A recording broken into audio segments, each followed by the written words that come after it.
मला ट्रोल केलं जातं पहिलेपासून. त्या गाडीत होते, प्रूफ पण आहेत, सगळं आहे. काय ते ज्यावेळेस वेळ येईल त्यावेळेस मी दाखवल. आपलं सगळं आता कायदेशीर चालू आहे, तर मग एवढं उठवायची गरज नाहीच आहे. मला कोण चांगलं म्हणतं का? नाही म्हणत. मला सगळे वाईटच म्हणतात. मी चांगलं नाचली तरी मला वाईट म्हणतात, आणि मी वाईट नाचली तर ते विचारायलाच नको. पण त्यावेळेस मी झोपलेली, हे सगळं पहाटे झालंय, मी झोपली होती, मला या गोष्टीची काही कल्पना नाही. त्याच्या हातात गाडी दिली, ती जबाबदारी त्याची होती, गाडी व्यवस्थित चालवायचं. काही गोष्टी त्याच्या हातात होत्या. सगळे लाख म्हणणार, मधीच ते 20 लाख म्हणणार, मधीच ते आता 10 लाख म्हणणार, असा त्यांचा आकडा आहे. असं राहिलं. आता मी गाडी शिकते. आता तुमच्या वाहनाच्या चालकाने एक अपघात केला होता, त्यानंतरची सगळी परिस्थिती तुम्हाला माहिती आहे. आज माध्यमांसमोर तुम्ही काय भूमिका मांडण्यासाठी या ठिकाणी आलात, तुमची भूमिका? मी फक्त एवढंच म्हणते की बऱ्याच गोष्टींना मला ट्रोल केलं जातं पहिलेपासून. तर आतापर्यंत ट्रोल हे माझ्यासाठी काही नवीन नाहीये. पण हे अपघाताचं, हे सगळं ज्या गोष्टी अपघाताच्या बाबतीत तुम्ही जो म्हणजे हे सगळे जो प्रचार करतायत की मी त्या गाडीत होते किंवा मी कुठं होते किंवा काय, जे जे माझ्या बाबतीत वाईट बोललं चाललंय, तर पहिलं मी म्हणेल की हे थांबवा. मी अपघाताच्या वेळेस तिथं मी उपस्थित नव्हते, म्हणून तुम्ही म्हणजे ह्या गोष्टींना मला ट्रोल करणं थांबवा, यासाठी मी आज समोर आले. नाहीतर मला समोर यायचं नव्हतं. ट्रोल ही गोष्ट माझ्यासाठी नवीन नाहीये. एका बाजूने असे म्हणाले की तुम्ही मदतीचा हात अपघातग्रस्तांसाठी पुढे केला. दुसरी बाजू असं सांगते की त्यांच्याकडनं असं आम्हाला सांगण्यात आलं, आम्ही माध्यम आहोत, आम्ही रिपोर्ट करणार की ते जे सांगतात त्यावरून. त्यांचं असं म्हणणं आहे की तुम्ही कुठल्याही मदतीचा हात पुढे केला नव्हता. ह्युमॅनिटेरियन ग्राउंडवर तुमची नैतिक जबाबदारी म्हणून तुम्ही काय त्यांना मदत करण्याची, मदतीचा हात पुढे केला नव्हता असं म्हणतायत का ते? मला ही गोष्ट माहित नाही. माझ्याकडे प्रूफ पण आहेत, सगळं आहे. काय ते ज्यावेळेस वेळ येईल त्यावेळेस मी दाखवल, आणि काय असेल ते वाटलं तर मी पोलीस सहकार्य जे आहेत त्यांना मदत करल. तो विषय नाहीये. पण मी मदतीचा हात पुढे केला होता. ज्यावेळेस मला ही घटना कळली त्यावेळेस मी तिथं म्हणजे माझ्या भाऊ लोकांना पाठवलं. मी पैसे घेऊन पाठवले की बाबा तुम्हाला जेवढी मदत लागल तेवढी तुम्ही घ्या, बाकीचं आपण बघू ना, पुढं मागं होतं ना. पण मी पाठवलं ना, तर त्यांनी नकार दिला आणि जे म्हटलं की बाबा कायदेशीर किंवा काय, तर मग आपलं सगळं आता कायदेशीर चालू आहे, तर मग एवढं उठवायची गरज नाहीच आहे, एवढं करायची गरज नाहीये. हे सगळं कायदेशीर चालू आहे. किंवा पोलिसांनी हे पण सांगितलं की मी गाडीत असली जरी तरी गाडी मी चालवत नव्हते, मी गाडीत नाहीच आहे, तो प्रश्न तर वेगळाच आहे. पण एक सांगण्याचं काम मी सांगते की गाडी मी नव्हते चालवत, तर यात मी दोषी नाहीये. तर तुम्ही तरीही मी दोषी नसतानाही मलाच दोषी का ठरवलं चाललंय, मला हे कळत नाही. फक्त गाडी माझ्या नावावर आहे म्हणून, आणि असं नाही माझ्या कामाव्यतिरिक्त, म्हणजे माझा जो गाडी चालक आहे त्याच्या कामाव्यतिरिक्त गाडी त्याच्याकडे होती. तुमच्याबद्दल जे चंद्रकांत पाटलांनी विधान केलं, तुम्हाला ताब्यात घ्या वगैरे, त्याबद्दल तुम्हाला काय वाटतं? मला वाईट कोणाला नाही दादा, साहजिक वाईट वाटणार. प्रत्येकाला वाईट वाटतं की आज आपल्या बाबतीत काही ना काही उठवलंच चाललंय. विषयच नाहीये. फक्त एवढंच मला म्हणणं आहे की तो त्यांचा वैयक्तिक प्रश्न आहे की ते बोललेत की जे काही बोलले असतील ते त्यांचं, आणि असं नाही कोण नाही बोलत. मला तुम्ही इथं सगळे, तुम्ही आता नवीन नाहीये माझ्यासाठी. मी जशी व्हायरल झालीये, माझी ही 3री वेळ आहे इथं, तुम्ही बघताय. मी आतापर्यंत ट्रोलच होत आले. मला कोण चांगलं म्हणतं का? नाही म्हणत. मला सगळे वाईटच म्हणतात. मी चांगलं नाचली तरी मला वाईट म्हणतात, आणि मी वाईट नाचली तर ते विचारायलाच नको. मग हा विषय, म्हणून मी लक्ष देत नाही या गोष्टींकडे.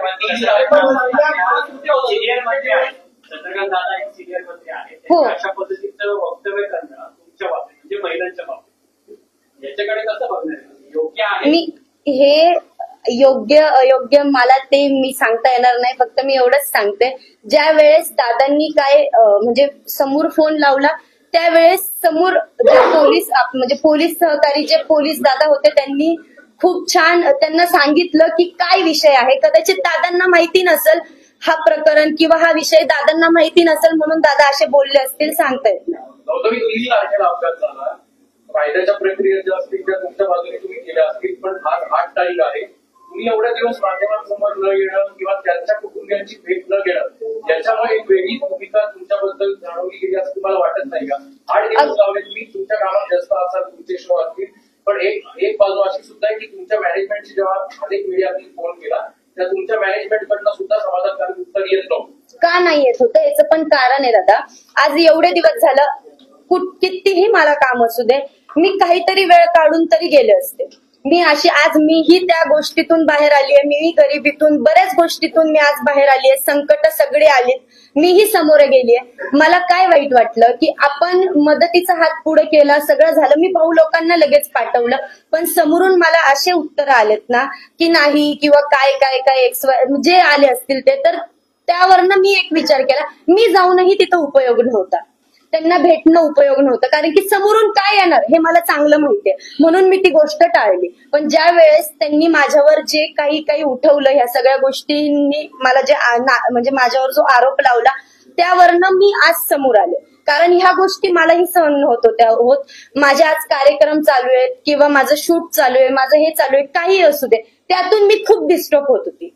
खरं तर मी मुंबईला शूटला होते, म्हणजे अशा बऱ्याच गोष्टी आहेत की फोन येतात ना, साहजिक आहे की का ग तुझं आता असं तसं. मी एवढी डिस्टर्ब झालते की मला आता शूटही नको, हे काय चाललंय असं होतं, मला खूप त्रास झालाय, म्हणून मी आज समोर आले.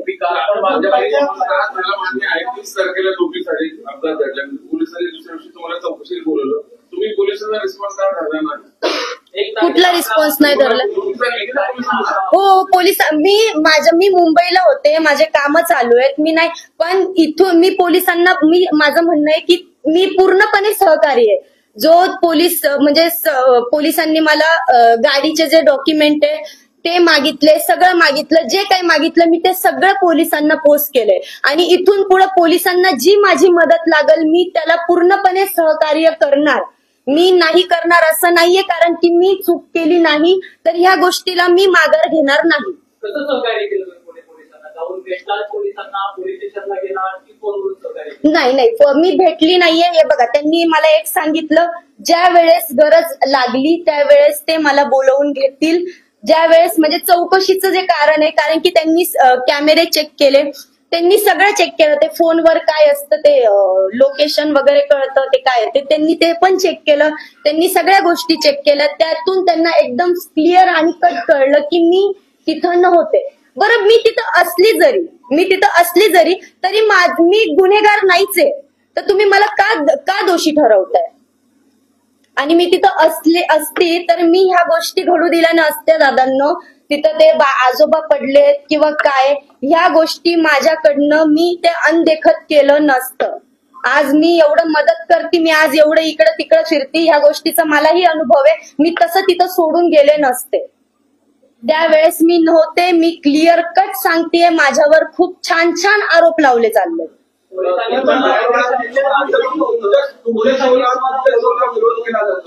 तुमच्या शोला विरोध केला जातोय, यापुढे शो होऊ देणार नाही असे काही संघटनांनी सांगितलंय.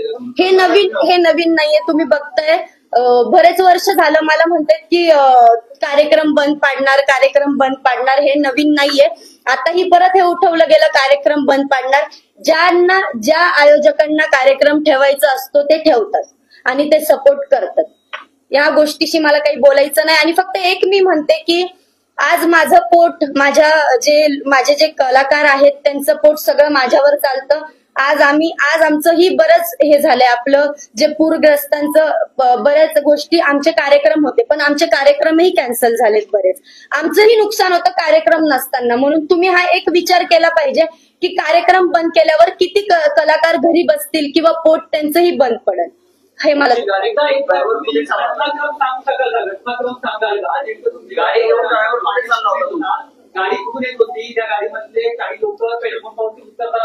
मला ह्या गोष्टीची काही माहिती नव्हती. मला ही गोष्ट काही माहित नाही की तो कुठं गेला, काय गेला, त्याच्याकडे गाडी होती, तो कुठं फिरला, काही माहित नाही मला. नाही, मला फक्त दुपारी फोन आला की तो देवाला चालला, एवढं त्यांनी मला सांगितलं की मी देवाला जाऊ का? मी म्हटलं हो जा. मग तो देवाला गेला, पण त्यानंतर तो कुठं गेला, काय गेला मला काही माहिती. गाडी कदाचित नवलेवरनच निघाली असणार. नाही, ते नाही सांगता येणार मला.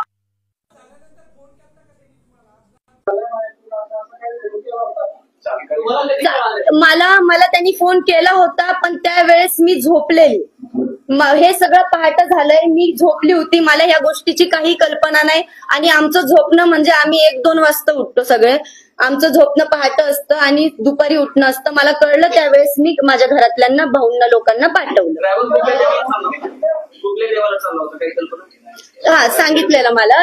देवाला कुठे माहिती ना, तुम्ही दैनिक मुद्दा असा आहे कळल्यानंतर तुम्ही सोशली रिस्पॉन्ड होणं अपेक्षित आहे, कारण ते पीडित कुटुंब जीव स्टेक लागले होते. तुम्ही काय नाही संपर्क साधला ते कुटुंबाशी? मग संपर्क का कोण म्हटलं दादा नाही साधलं? भाऊ लोक गेलेत ना माझे तिथं. पहिल्या दिवशी फक्त मदतीचा त्याच्यानंतर त्यांनी जे काही सांगितलं, जर तुमच्या काय असं झालं की तुम्ही रिस्पॉन्स करणं बंद केलं? जर तुमच्या नावाची तुम्ही म्हणताय ना सगळ्या गोष्टी बरोबर आहेत. जर मदतीचा हात मी पुढे गेला, चला नाकारली, कायदेशीर म्हटले तर मी कायदेशीर चालते, विषय संपला. राहिलं हे की त्यांना मी भेटायला वगैरे जाणं, ठीक आहे, बरोबर आहे तुमचं. पण माझ्या नावाने जर बदनामी करतायत ते लोक, तर मी का जाऊ? माझ्या कोण म्हटलं दादा? लगेच तर न्यूजला सगळं, लगेच तर हे झालं दुसऱ्या दिवशी का काय, त्याच दिवशी संध्याकाळी.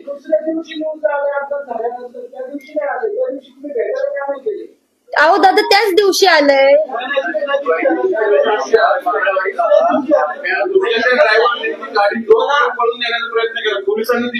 मी ड्रायव्हरची चूक आहे, मी पूर्णपणे सांगते तुम्हाला, ड्रायव्हर चुकीचा आहे. ही जी घटना झाली त्यावेळेस त्यांनी असं सोडून जायला नव्हतं पाहिजे. हे मी त्याला पूर्णपणे, मी अजूनही त्याच्या कॉन्टॅक्ट मध्ये नाहीये, मी त्याच्याशी बोलतच नाहीये. मलाही त्या गोष्टीचा आज असं नाही, गाडीचं पण फार नुकसान, त्या समोरच्यांचं नुकसान झालंय आणि ह्या सगळ्यामध्ये फक्त मीच पिसली गेली. आज बरेच ऍक्सिडेंट होतात, बऱ्याच ठिकाणी काही काही होतं, आज किती ठिकाणी काही काही चालतं, पण ह्या गोष्टी एवढ्या असं नाही ना होत, असं मला वाटतंय. समोरचेच देत आहेत, कोण देणार आहे? कोणताही अपघात झाल्यानंतर मालकावरती थेट गुन्हा दाखल होत नाही, पण चंद्रकांत पाटील म्हटले की गौतम पाटीलांना उचला. त्याच्यानंतर 2 प्रवाह निर्माण झाले, तुमच्या बाजूने एक विरोधामध्ये. तर कुठल्या कलाकार मंडळींनी किंवा कुठल्या संघटनेने तुम्हाला पाठिंबा जाहीर केला किंवा काय? नाही केला. दरवेळी त्यांचं पाय वाढवले. हा, तुम्ही म्हणताय की तुमचे वकील काल वकील असं म्हणाले की तुमच्या जीवाला धोका होता, त्यामुळे तुम्ही तिथे गेला नाही. जीवाला धोका होता तर तुम्ही या संदर्भात पोलिसांना कुठं गेले नाही? धोका होता म्हणजे पीडितांना भेटायला गेले नाही असं तुमचे काल वकील म्हणाले की तुमच्या जीवाला धोका होता म्हणून तुम्ही तिथे गेला नाही. तर तुम्हाला जर धोका होता तर याबाबत तुम्ही सिंहगड रोड पोलीस किंवा पुणे पोलिसांना याबाबत काही पत्र देऊन नाही गेली. मला जसं मला न्यूज वगैरे यायला लागली, खरं तर मी शूटच्या कामात होते, मी मुंबईला होते, खरं सांगते, मी इथं नव्हते, माझं काम चालू होतं. पण मला हे जसे न्यूज वगैरे येत होते तशी मी ह्या गोष्टी टाळत होते. आता 3ऱ्या दिवशी न्यूज आली का दादा? आणि चालकाचं बोलणं नंतर कधी झालं सविस्तर, आणि त्यांनी काय सांगितलं की कशामुळे त्याच्या गाडी चालकाचं आणि माझं बोलणं नाही झालं. मी चालकाशी बोलले नाही बोलले. चालकाशी नाही बोलले. काय ते मी सगळे ते भाऊ लोक वगैरे आणि काय ते पोलीस, त्याच्यावर गुन्हा दाखल झालाय, तो तिकडचं म्हणजे ते माझा संबंधच नाही, मी बोललेच नाही. आणि मला नाही वाटत मी पुढं त्याला हे करल.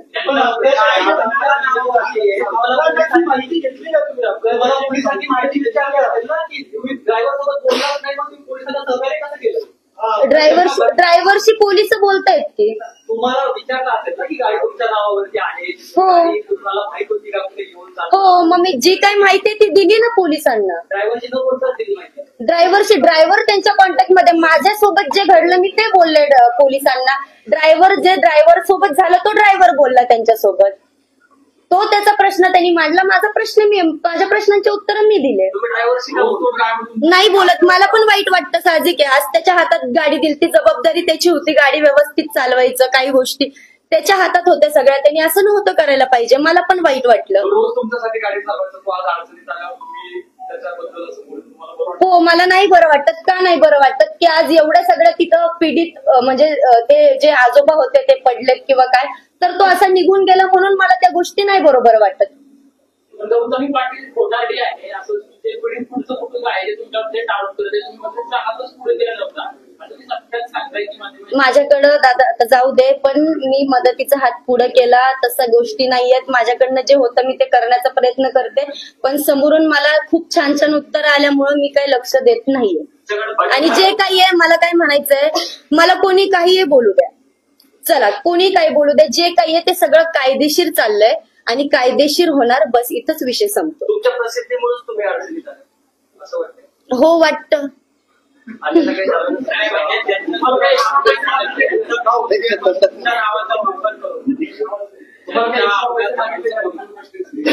तुम्हाला एक्स्ट्रा पैसे मागितले का घरच्यांनी? जितके लाख पाहिजे तितके लाख पाहिजे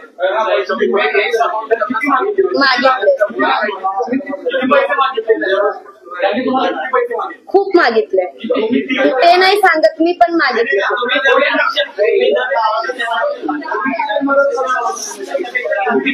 मला त्यांच्या एक मिनिट, मी डायरेक्ट त्यांच्या कॉन्टॅक्ट मध्ये नाहीये त्या लोकांच्या.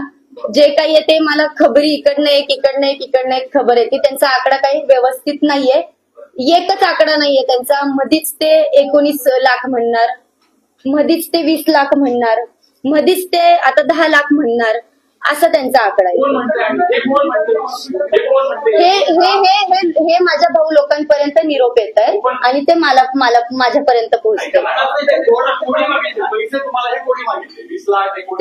ते समोरच्या लोकांनी, ते त्यांचं कोण, ते दाजी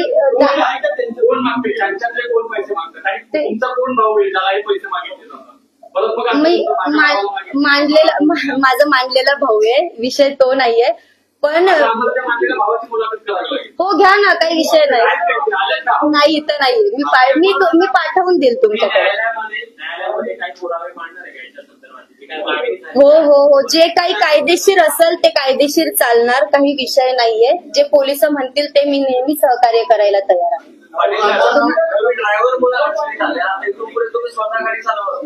आता तेवढंच राहिलं. मी गाडी शिकते आता. तुम्हाला काही विचारायचं असेल तर आहे इथं वकील दादा आहेत, त्यांच्याशी काय बोलायचंय तर बोलू. थँक्यू.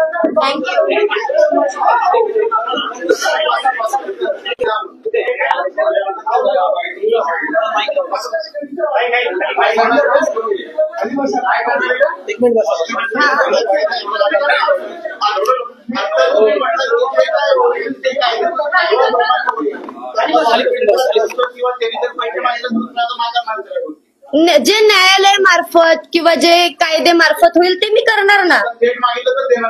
नाही होऊ शकत.